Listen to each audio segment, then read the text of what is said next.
तो वेलकम है दोस्तों, नमस्कार है आप सभी का। देखिए यार, मैंने बताया कि आप सभी के लिए मैथमेटिकल एंड कंप्यूटेशनल थिंकिंग का जो पेपर है यह सभी यूनिवर्सिटियों के लिए सेम रहेगा, ठीक है। और यह पेपर आपका ऑब्जेक्टिव फॉर्म में आएगा। कैसा आएगा? ऑब्जेक्टिव आएगा, ठीक है। किसी किसी यूनिवर्सिटी में यह पेपर आपका 75 मार्क्स का होता है। वहाँ पे जहाँ पे 75 मार्क्स का होगा वहाँ पे 25 गो ऑब्जेक्टिव क्वेश्चन आएगा। जहाँ पे 100 मार्क्स का एग्जाम होता है वहाँ पे 50 गो ऑब्जेक्टिव आएगा, ठीक है। टॉपिक सेम रहेगा। तो चलिए आज हम लोग 25 को ऑब्जेक्टिव करते हैं। इसमें यह हमारा वीडियो को भाग 3 है, मतलब हम लोगों ने इससे पहले भी 50 क्वेश्चन कर चुके हैं और ये सभी पूछे गए क्वेश्चन पेपर हैं जो कि यूनिवर्सिटीज़ के द्वारा पूछे गए हैं। और हो सकता है डायरेक्टली आपके यूनिवर्सिटी में पूछ ले, तो आप लोग सभी क्वेश्चन नोट करते जाएंगे। यूनिवर्सिटी में ये पेपर जो है पूरा का पूरा इंग्लिश फॉर्म में आया था। वैसे मैं दिखा दूँ, इसका हिंदी ट्रांसलेट करके दे दिया हूँ, बट एग्जैक्ट आपका हिंदी में ट्रांसलेट नहीं हो पाया है। अब गूगल कैसा ट्रांसलेट करेगा? जैसा किया है मैंने दे दिया है, ठीक है। चलिए मैं समझाने का प्रयास करूँगा, भरकस प्रयास करूँगा, ठीक है। आप लोग समझने का प्रयास कीजिएगा एंड नोट डाउन करते जाइएगा। तो हमारा यहाँ पे पहला क्वेश्चन है mathematical and computational thinking CC paper 5 semester 2 के लिए 2023। फुल मार्क्स है 100, टाइमिंग 3 आवर। यहाँ पे फुल मार्क्स 75 भी रहेगा, फिर भी आपका टाइमिंग 3 घंटे ही रहेगा। और अगर आप लोग मैथ में अच्छे हैं तो इस पेपर को 1 घंटा में कंप्लीट कर लीजिएगा। हाँ दोस्तों, 1 घंटा में आप लोग कंप्लीट कर सकते हैं। बहुत ईजी टाइप के क्वेश्चन रहेंगे। पहला क्वेश्चन है कि what is the probability of getting odd number if a dice throw, ठीक है। मतलब एक पासा को फेंका जाता है और ऑड नंबर मतलब विषम संख्या आने की संभावना क्या है, ठीक, प्रायिकता क्या है। तो दोस्तों पासे में जो है सम संख्या 3 होते हैं और विषम संख्या भी 3 होते हैं। विषम संख्या यानी कि 1, 3 और 5। एक पासा में 1, 3 या 5 ही होता है विषम संख्या में, ठीक है। और पासे में टोटल कितने संख्या होते हैं? 6।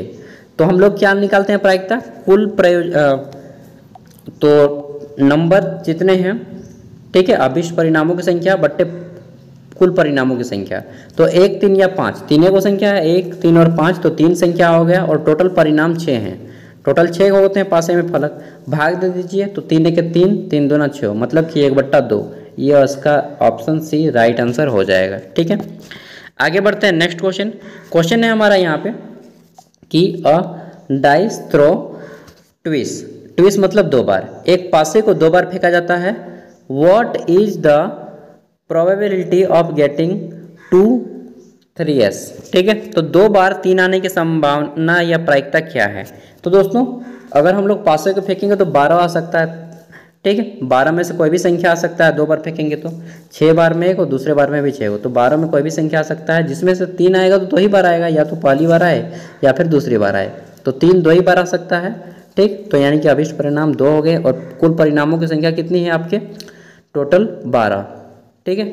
12 को में से ही 2 आएगा, काट दीजिए तो 2 1 2 और यहाँ पे नीचे आ गया 6, 2 6 12, यानी कि 1/6। ऑप्शन 20 का राइट आंसर हो जाएगा, ठीक है।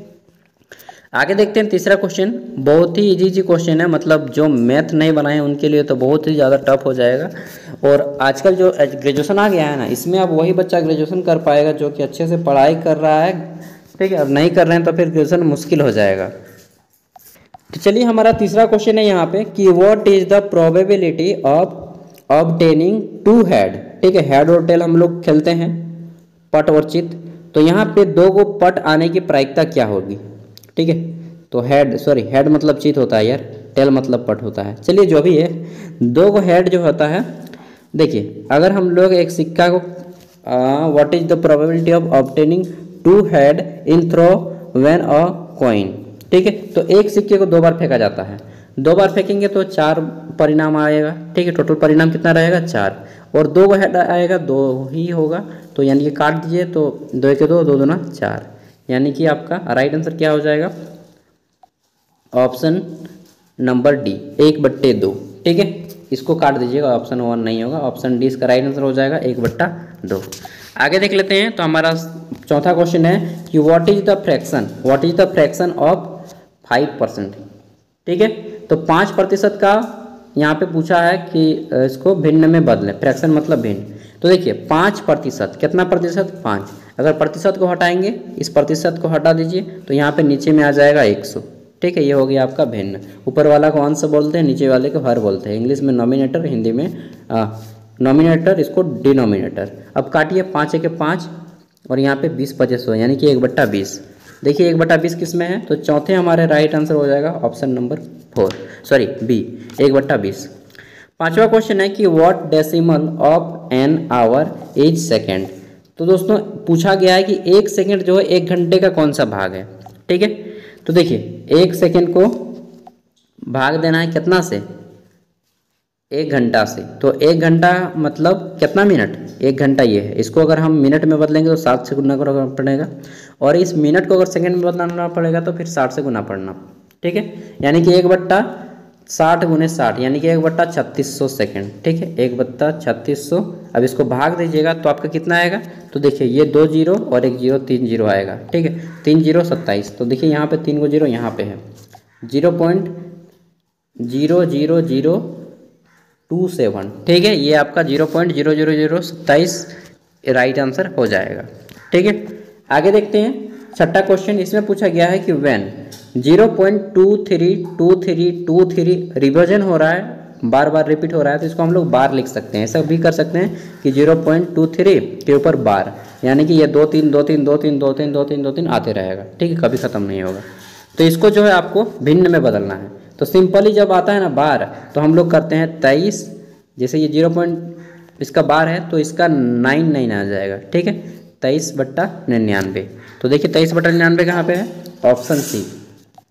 ठीक है, अगर यहाँ पे बार नहीं होता, मान लीजिए 0.23 होता केवल, तब हम लोग करते हैं यहाँ पे पॉइंट हटेगा तो 100 आ जाएगा। ये पॉइंट हटेगा तो पॉइंट का मतलब 1, ठीक, और ये 2 को जीरो आ जाएगा, 2 को संख्या के बदले 2 को जीरो। ठीक है, तो ये 23/100 होता, लेकिन पॉइंट यहाँ पे रिपीट हो रहा है 23 23 23, इसलिए इसको 99 दिए हैं। ठीक है, अगला है देखिए यहाँ पे कि the correct expression of simple, मतलब 6.46 के ऊपर बार है और इसको बदलने बोल रहा है भिन्न में।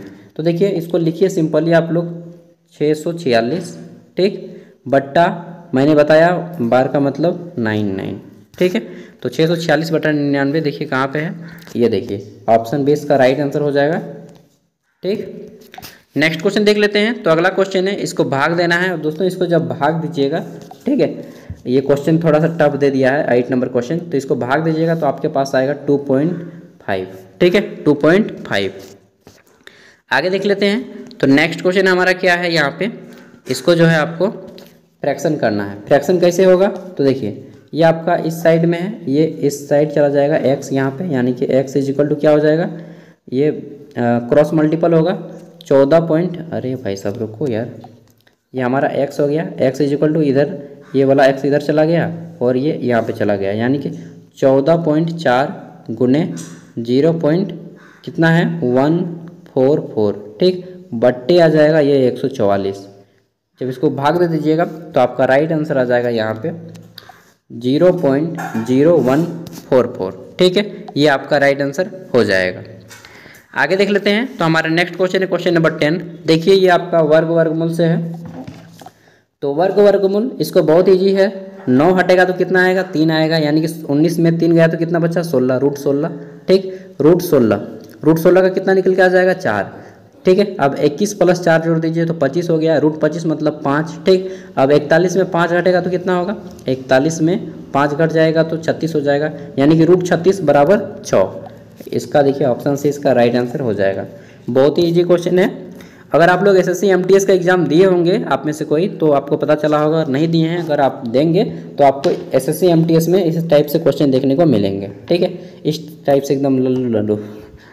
आगे देखते हैं, क्वेश्चन है हमारा 11 नंबर यहाँ पे कि द वैल्यू ऑफ, इसका पूछा गया है √24 प्लस आपका 216, ठीक है, बट्टा √96 तो किसके बराबर है। देखिए दोस्तों इसको बहुत इजीली सबसे पहले आपको इसको खंडन करना है। तो इसको हम लोग √24 को कर सकते हैं। अरे भाई साहब इतना बड़ा लाइन नहीं देना चाहिए था हमको, 1 मिनट इसको मैं थोड़ा सा छोटा कर लेता हूँ, अब जाके अच्छा से रहेगा।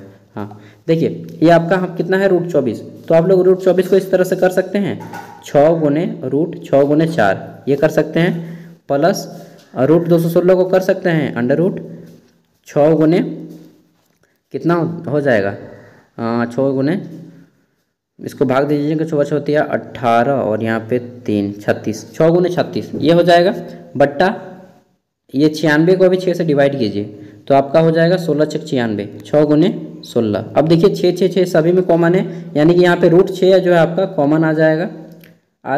इसको काट दीजिए, इसको भी काट दीजिए, इसको भी काट दीजिए, इसको भी काट दीजिए, तीनों में काट दीजिएगा तो यहाँ पे क्या बचेगा √4 का कितना निकलेगा आपका 2, ठीक। प्लस में 36 का कितना निकल जाएगा 6, तो 6 और 2 8 हो गया ऊपर में, और यहाँ पे 16 का 4 निकल जाएगा, यानी कि 8/4 बराबर कितना आ जाएगा आपका 2, ठीक है। देखिए 2 यहाँ पे ए नंबर आंसर हो गया। आगे देख लेते हैं नेक्स्ट क्वेश्चन हमारा 12 नंबर है। इसमें पूछा गया है कि ए स्कूल हैज़ 3 क्लास हैविंग, दोस्तों मैं आ लेता हूँ यार थोड़ा सा, ठीक है, थोड़ा सा पानी पी लेता हूँ। तो चलिए देखते हैं हमारा क्वेश्चन है यहाँ पे 12 नंबर कि एक स्कूल में, ठीक है, आ स्कूल हैज़ 3 क्लास हैविंग, एक स्कूल में 3 क्लास है जिसमें 40 बच्चे हैं, 50 बच्चे और 60 बच्चे हैं, ठीक है, 40 50 और 60 बच्चे करके हैं। मान लीजिए ना कि एगो 8वीं कक्षा, एगो 9वीं, एगो 10वीं, ठीक है। और बोला गया है कि इसमें जो बच्चे बैठे हैं, ठीक है, इसमें बोला गया है कि student who appeared for examination, ये बच्चे एग्जाम देने के लिए बैठे हैं और पास जो हुए हैं 8वीं कक्षा में 100% पास हो गया है, मतलब कि 40 के 40 बच्चे पास हो गए हैं, ठीक। फिर आपका इसमें जो है 50 वाले में 90% बच्चे पास हुए हैं, यानी कि ये वाला 50 जो है 90% पास हो गया है, और ये जो 60 वाला बच्चा है यानी कि 10th क्लास में ये केवल 80% विद्यार्थी पास कर पाए हैं। तो बोला गया है कि स्कूल का प्रतिशत क्या है, पूरे के पूरे स्कूल में कितने बच्चे पास हुए हैं। तो देखिए यहाँ पे देखिए 40% पास हो गए हैं, मतलब कि 40 के 40 बच्चों पास हो गए हैं, ठीक, टोटल 40 को पास हो गया। यहाँ पे देखिए 50 में जो है 90% बच्चे पास हुए हैं, मतलब कि 50 का 90% हो जाएगा 45, ठीक। कैसे निकालिएगा, तो 50 का 10%, यहाँ पे एक के बाद पॉइंट लगाइएगा तो 5 बच जाएगा, ठीक है। तो ये आपका हो गया 45, और यहाँ पे 60 का हो जाता है 80%, तो 60 का देखिए 60 के बाद जो एक 0 है इसको बंद कर दीजिए, ये हो गया 10%, 10%, तो 80% कितना होगा 48, ठीक, 6 8 48। इन दिनों को जोड़ दीजिए और टोटल बच्चा कितना है 40 50 और 60, तो जोड़ दीजिए 40 50 और 60, 150 बच्चे हो जाएंगे, ठीक। अब इसका जो है इसको भाग नहीं देना है, अभी निकालिए खाली जोड़ के, तो कितना हो जाएगा टोटल आपका, ये हो जाएगा 40 40 40, 4 8 12 और यहाँ पे 132, ठीक है, 8 5 13 133, टोटल 133 बच्चे पास हुए, कितने में 150 बच्चों में, 150 बच्चों में 133 बच्चे पास हुए। 1 मिनट इसको हम 500 लिख दें, 150 बच्चों में 133 बच्चे पास हुए।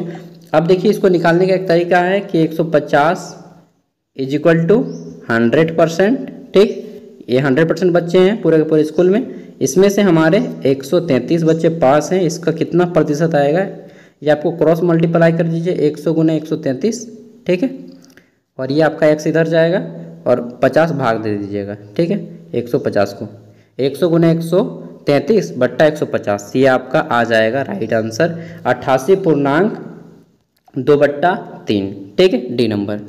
नेक्स्ट क्वेश्चन देखते हैं 13 नंबर। यहाँ पे पूछा गया है कि the population of a town, एक शहर की जो जनसंख्या है वह बढ़ती है, इंक्रीजेज एवरी ईयर, प्रत्येक साल बढ़ती है। एक शहर की जनसंख्या प्रत्येक साल बढ़ती है, कितना प्रतिशत, 4% बढ़ जाती है। इफ इट्स प्रजेंट पॉपुलेशन, इसकी वर्तमान जनसंख्या कितनी है 50,000, तो 2 साल बाद कितनी जनसंख्या हो जाएगी इस शहर की, ठीक है।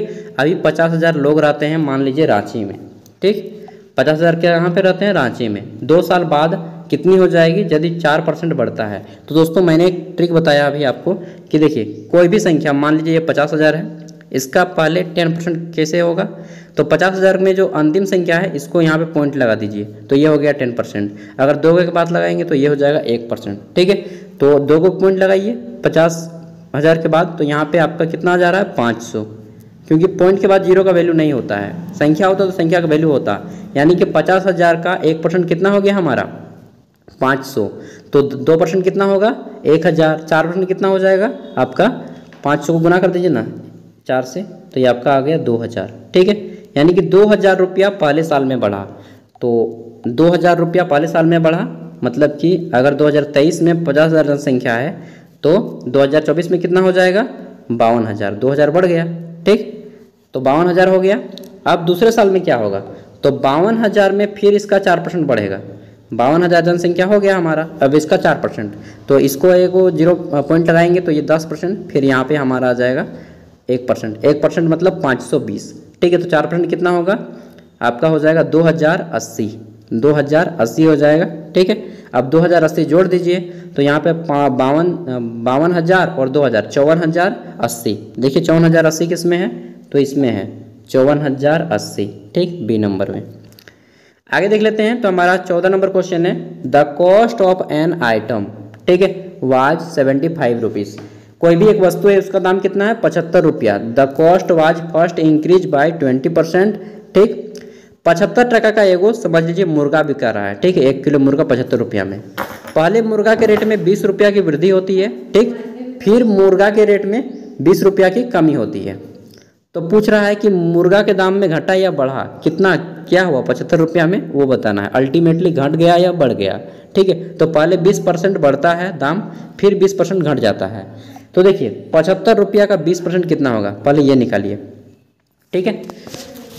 तो 75 रुपया का, एक मिनट यार, मेरा कमर जो है ना दर्द करने लगा है, हुक बैठ गया है ना, क्या बैठ गया उसको बोलते हैं, इसलिए मैं इधर उधर प्लेस चेंज कर रहा हूँ, ठीक है। अब सीढ़ी में बैठ लिए हूँ आराम से। चलिए, तो देखिए यहाँ पे बोल रहा है कि 75 रुपया है, इसका पहले 20% निकालिए। तो अभी मैंने बताया कि एक पॉइंट लगाइएगा किसी भी संख्या के बाद, तो ये 10% हो जाएगा।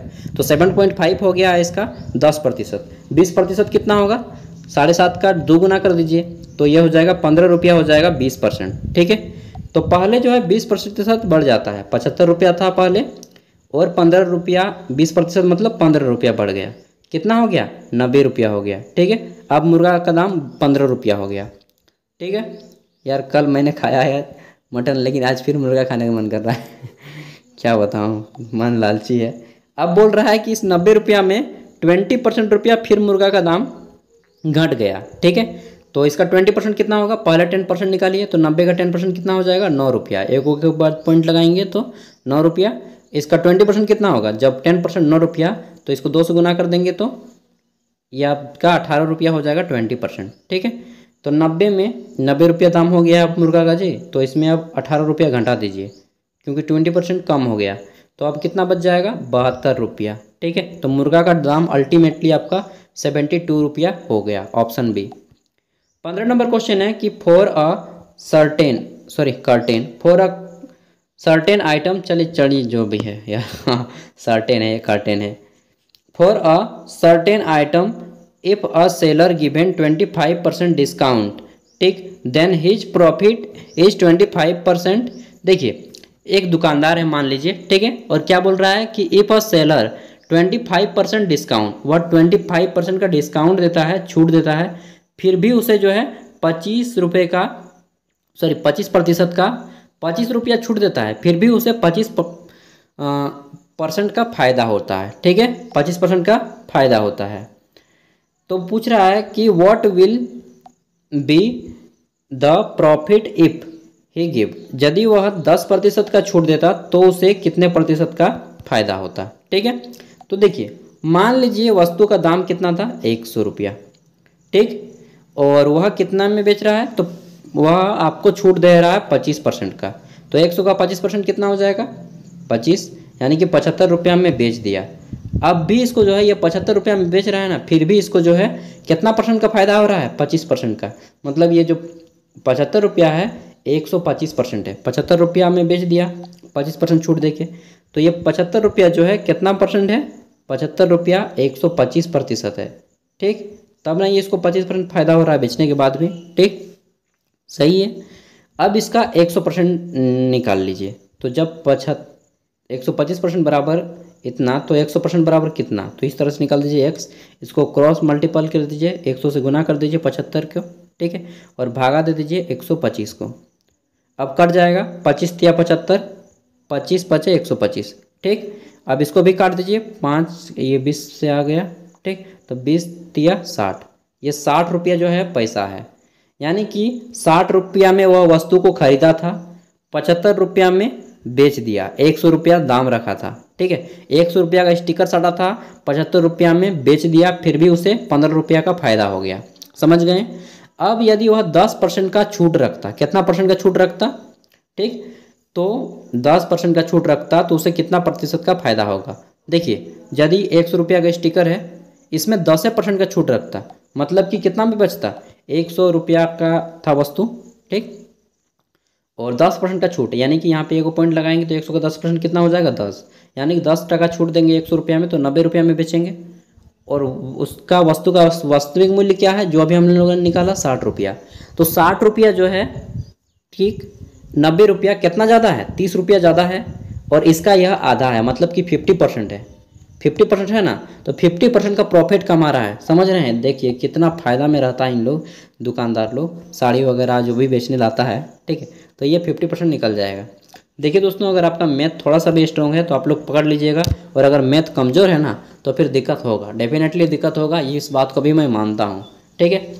तो अगर आपको मैथ दिक्कत होगा तो अगल बगल में जो भी कोई दोस्त होगा, भले आपसे छोटा हो या बड़ा हो, अगर मैथ में स्ट्रॉन्ग है तो प्लीज़ बोलिए यार दोस्त सिखा दो यार मुझे ये वाला। बाकी मैं आपको मदद करते रहूँगा धीरे धीरे। अभी मेरा फ़िलहाल कुछ काम है, काम क्या, मेरा एग्ज़ाम है, ठीक है, और एग्ज़ाम जैसे ही कंप्लीट होगा धीरे धीरे वैसे भी मैं देता रहूँगा, एग्ज़ाम चलता रहे वगैरह मेरा अपना साइड में ये, ठीक है। तो 16 नंबर यहाँ पे क्वेश्चन है कि what is the rate % when the simple interest on 800, साधारण ब्याज की दर से दोस्तों 800 रुपये, कितना, 800 रुपये 160 इन 4 ईयर। देखिए 800 रुपया मूलधन है, 160 रुपया ब्याज हो जाता है 4 साल में, कितना साल में, 4 साल में। तो कितना प्रतिशत के दर से उसने रेट रखा था, कि कितना प्रतिशत के रूप में उसने ब्याज दिया, ये पूछा गया है। तो देखिए कितना साल में हो रहा है, 160 रुपया, 160 रुपया इन्होंने ब्याज लिया, कितना साल में, 4 साल में। तो भाग दे देंगे, ये 1 साल का निकल जाएगा, तो 4 चौका 16, 40 रुपया यह 1 साल में कमा रहा है, ठीक। तो 800 रुपया जो है, 800 रुपया में 40 रुपया कितना प्रतिशत है, ये निकालना है आपको, ठीक। 40 रुपया कितना प्रतिशत है, तो देखिए इसका 10% कितना होगा, 800 का 10%, इसको यहाँ पे एक पॉइंट लगाइए तो यहाँ पे आ गया हमारा 80, ठीक, 80 हमारा 10% हो गया। इसका आधा कर दीजिए तो 40, 40 कितना परसेंट हो गया हमारा, 80 का आधा 40, ये 10% है, इसका आधा हो जाएगा 5%, 5% बराबर 40। तो हमारा निकल गया कि 40 जो है 40 रुपया लगा रहा है प्रत्येक साल, यानी कि 5% टैक्स लगा रहा है, सॉरी टैक्स लगा रहा है बोल रहा हूँ, इंटरेस्ट ब्याज जोड़ रहा है, 5% ब्याज। यार ब्याज काहे ले देंगे, 1 भी रुपया ब्याज नहीं देंगे, उधार से मांग लीजिए अपने दोस्तों से पैसा वैसा, ठीक है।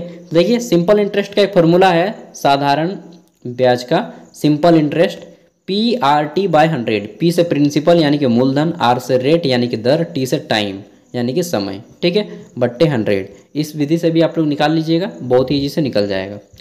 अगला है Sachin borrowed some money at a simple interest, ठीक है। तो सचिन ने जो है उधार लिए हैं, Sachin borrow some money, borrow मतलब उधार, ठीक है। तो सचिन ब्राउड सम मनी उधार लिया है, ठीक है, साधारण ब्याज की दर से 6% ब्याज की दर से, ठीक है, वार्षिक ब्याज की दर से, एनुअल।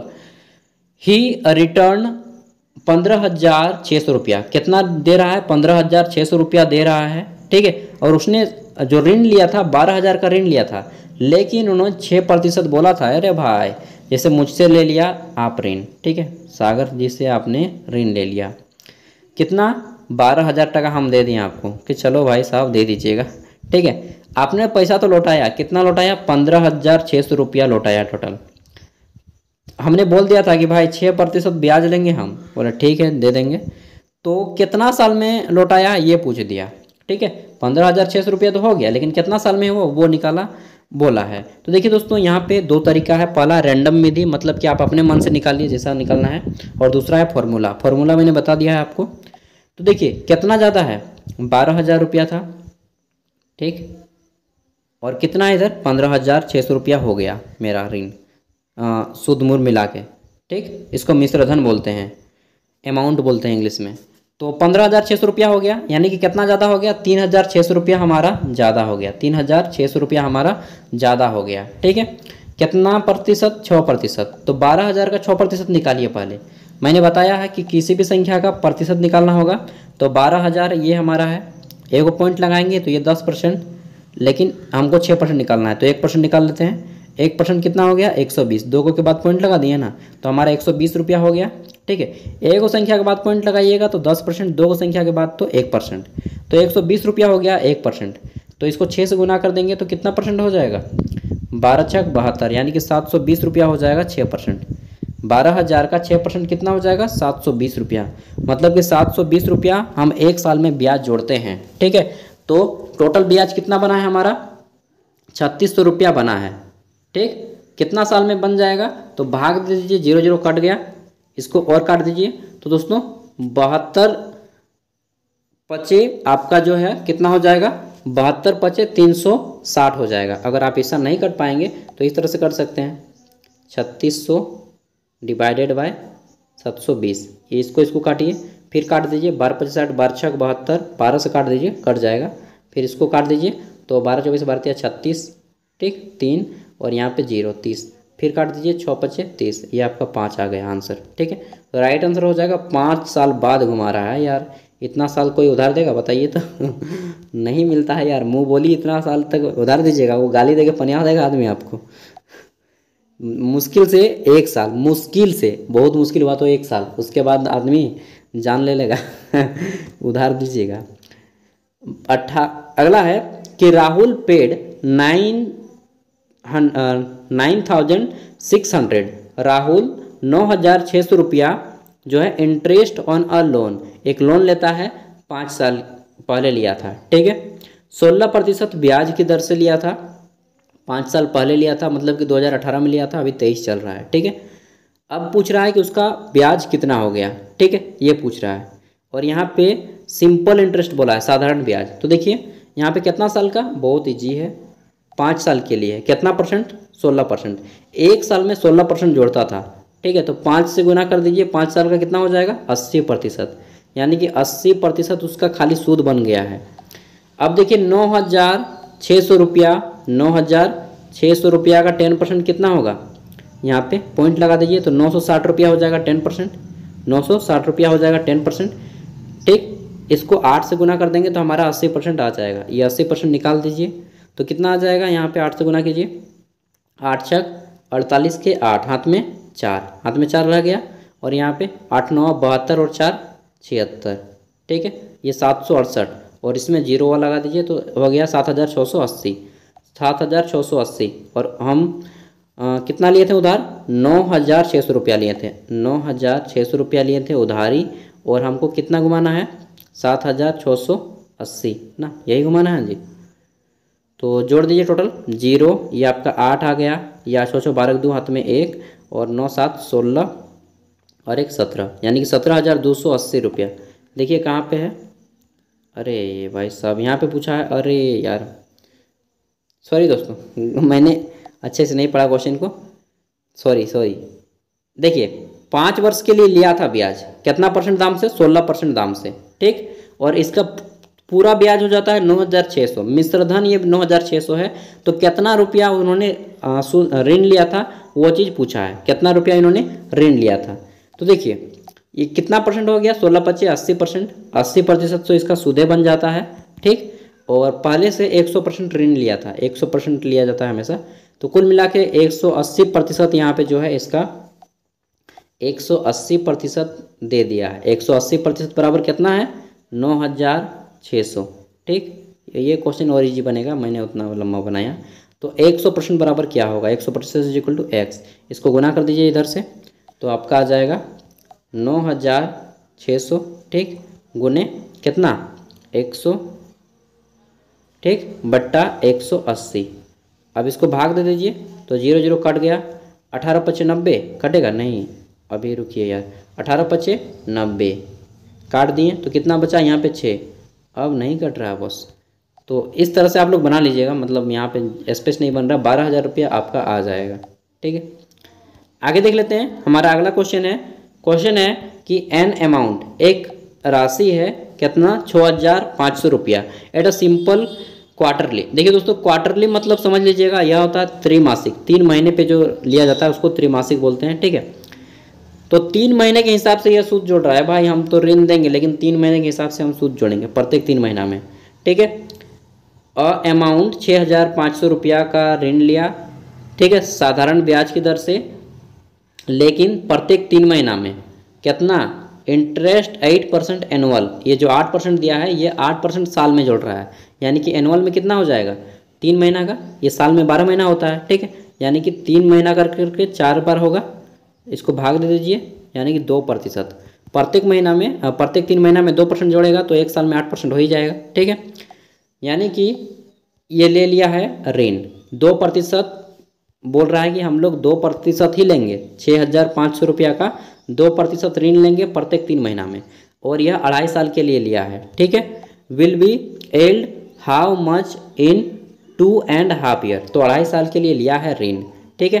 तो टोटल 2 साल 6 महीना में कितना हो जाएगा, कई गो 3 महीना हो जाएगा, क्वार्टरली कई गो होगा, तो टोटल 2 साल में आप, एक साल में 4 गो 3 महीना होता है, ठीक है।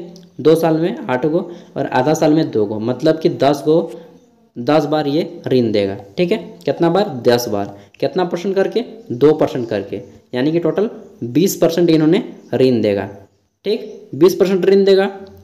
अब 6,500 का 20% कितना होगा, 6,500 का 10% कितना होगा, पहले ये निकालिए, 10% यहाँ पे पॉइंट लगा दीजिए, तो 650 रुपया हो जाएगा 10%, 20% कितना हो जाएगा 650 का दोस्तों, तो 14 दूना 1200, 1300 हो गया।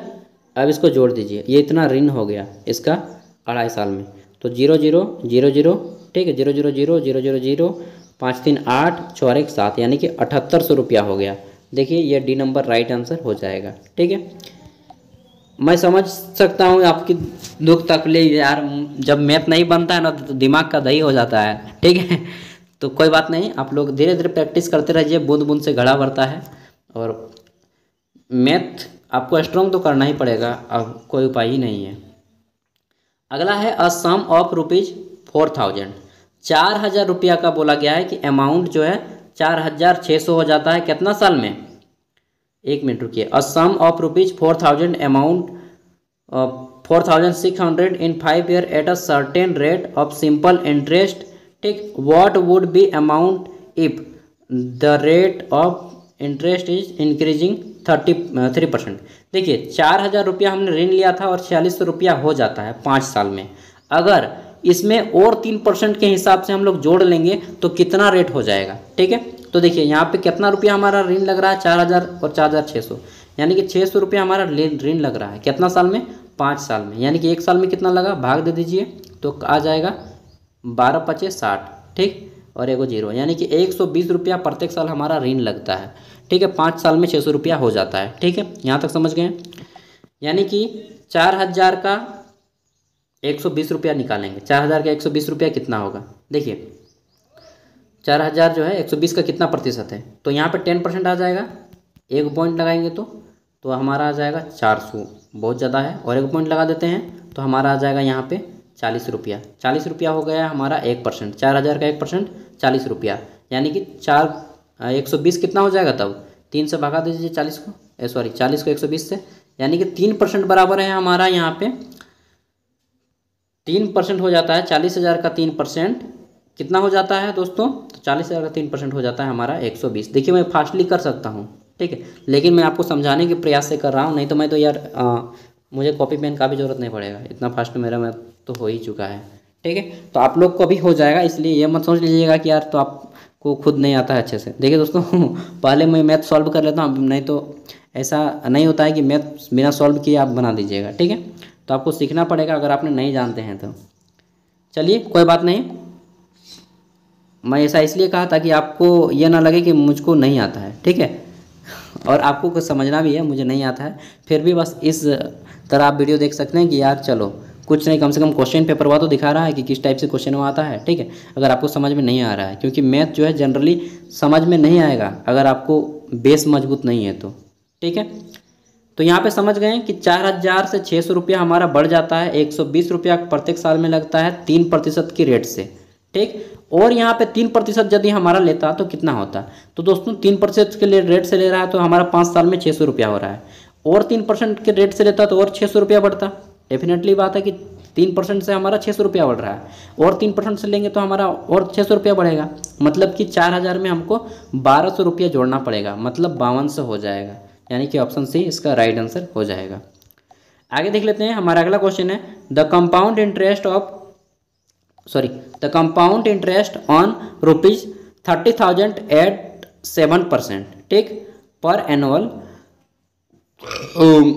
4,337 रुपया हो जाता है द पीरियड। देखिए दोस्तों, यहाँ पे एक फॉर्मूला है सिंपल इंटरेस्ट, बोला गया है कि चक्रवृद्धि ब्याज की दर से। देखिए, एक सिंपल इंटरेस्ट होता है साधारण ब्याज, एक होता है चक्रवृद्धि ब्याज यानी कि कंपाउंड इंटरेस्ट। तो दोस्तों कंपाउंड इंटरेस्ट में जो है 30,000 रुपया लिया उधारी, ठीक, 7% की दर से, उसका जो है 4,347 रुपया हो जाता है। कितने समय में होता है मालूम नहीं। तो देखिए यहाँ पे सिंपल आप ये दो तरीका है। पहला है आपको ये फॉर्मूला है आपका A = P × 1 + R/100 का पावर n। ए मतलब यहाँ पे आपका अमाउंट हो जाएगा, यानी कि मिश्रधन बराबर ए, ये P मतलब प्रिंसिपल यानी कि ये वाला, ठीक है, और 1 + R मतलब यहाँ पे रेट जो कि 7 दिया गया है 100, और n निकालना है जो कि पीरियड यानी कि टाइम है, ठीक है। या फिर आप लोग ये भी कर सकते हैं कि CI अगर आप यहाँ पे लिखते हैं CI = P + 1/, यही सेम चीज़ रहेगा, माइनस यहाँ पे आपको P करना होगा, ठीक है, तब आपका CI होगा। तो ये चीज़ है फॉर्मूला। और मैं और एक तरीका बताता हूँ, 30,000 का 7% कितना होगा। पहले ये मेरा फेवरेट तरीका है यार, मैं रैंडमली बनाता हूँ, फार्मूला वगैरह भाड़ में जाए। तो ये 30,000 है, इसका 10% पहले निकालिए, कितना हो गया हमारा 3,000, 1% निकालिए, कितना हो गया 300, ठीक है। तो यहाँ पे आप लोग देख के ही बता सकते हैं कि 30,000 का 1% कितना होगा 300, तो 7% कितना हो जाएगा, जब 1% 300 तो 7% 3 × 7 = 21, यानी कि 2100 रुपया। 2100 रुपया हो गया हमारा 7%, ठीक है। यहाँ तक बात समझ में आई। 2100 रुपया पहले साल में जोड़ा, दूसरे साल में अगर जोड़ेगा तो कितना होगा 21 दूना 4200, यानी कि देखिए सिंपल में चक्रवृद्धि ब्याज है, 2100 में भी फिर कुछ जुड़ेगा, यानी कि कुछ ज़्यादा होगा। तो आप लोग एक अनुमान के तहत बना सकते हैं कि 2 साल, यानी कि 4200 4300 के आसपास है, ये भी आ गया, ठीक है। तो आप लोग इस तरफ से भी बना सकते हैं, और अगर आपको फॉर्मूला पुट करके बनाना है तो मैंने फॉर्मूला लिख दिया है, इससे भी आप लोग बना सकते हैं, ठीक, और बता दिया है। आगे देखते हैं, यहाँ पे हमारा क्वेश्चन है कि Mitali invested a amount, Mitali जो है इन्वेस्ट करती है एक अमाउंट, कितना 8,000 रुपये in a fix deposit scheme for 2 year, ठीक है। तो एक डिपॉजिट स्कीम, यार मेरा ना भूख लग गया यार, 4-5 घंटा से खाना नहीं खाया हूँ, चलिए कोई बात नहीं, सेम आपका वही है आपका, ठीक है। और यहाँ पे कुछ डिफरेंट है तो बता देता हूँ, ये कंपाउंड इंटरेस्ट का है, वही फार्मूला निकाल दीजिएगा, आ जाएगा। क्वेश्चन है the surface area of a cube.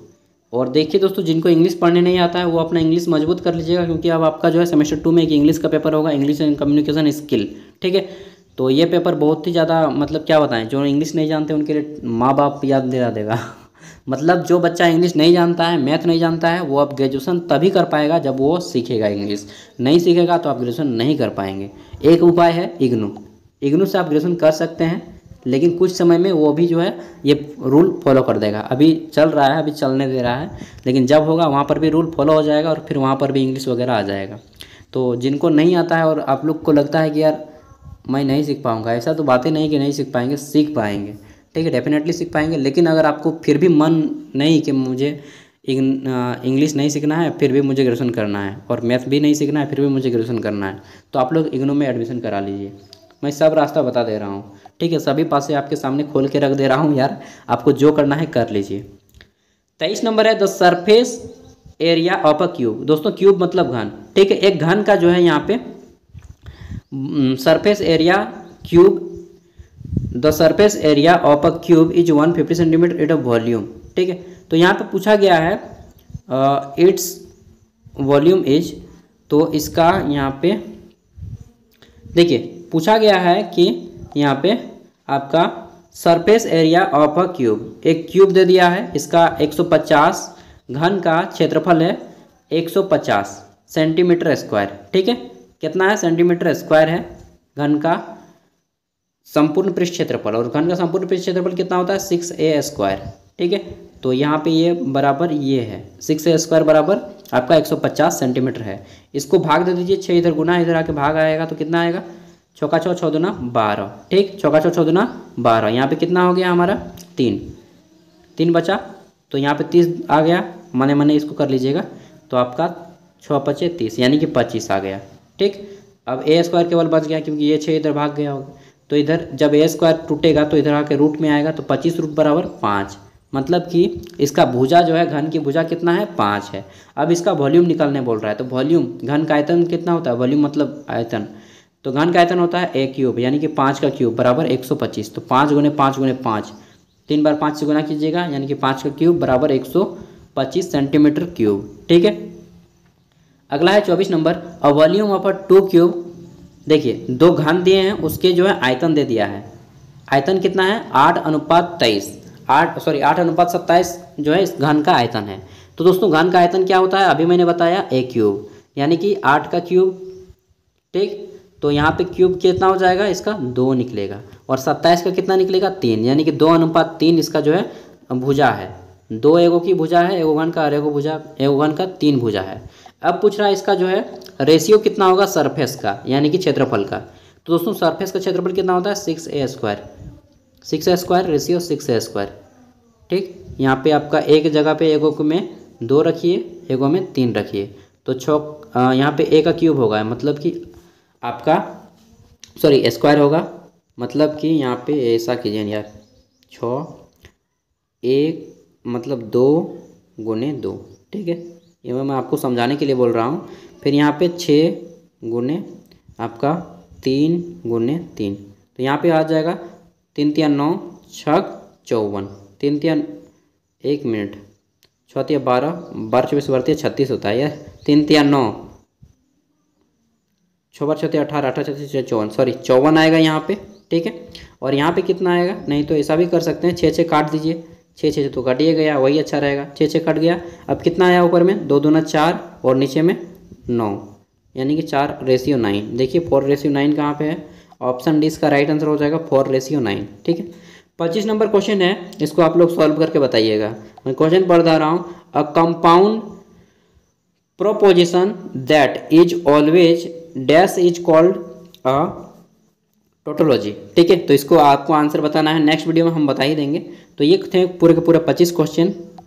तो देखिए दोस्तों यह क्वेश्चन जो है आपका पूछा हुआ पेपर है, ठीक है, मैथमेटिकल कंप्यूटेशनल थिंकिंग में, एंड जस्ट एकदम सेम टू सेम इस टाइप से क्वेश्चन आपके एग्जाम में आएंगे, और हो सकता है कुछ क्वेश्चन डायरेक्टली आपके एग्जाम में पूछ लिए जाएं। मैं टोटल आपके पूछे हुए कितने क्वेश्चन कराऊंगा, 400 क्वेश्चन कराऊंगा। उतना अगर आप कर लीजिएगा ना तो डेफिनेटली आपका एग्जाम में क्वेश्चन तो नहीं ही छूटेगा, ठीक है। और आपको पता चल जाएगा कि किस टाइप से क्वेश्चन आते हैं, मुझे किस टाइप से बनाना है। मिलते हैं अगले वीडियो में, इसका भाग 2 हम जल्दी अपलोड करेंगे। इसका फिलहाल PDF आपको दे दिया जाएगा, और इसका हिंदी आप लोग देख लीजिएगा। और मैंने बोल दिया अब आपको इंग्लिश सीखना पड़ेगा, मैथ सीखना पड़ेगा, तब आप ग्रेजुएशन कंप्लीट होगा।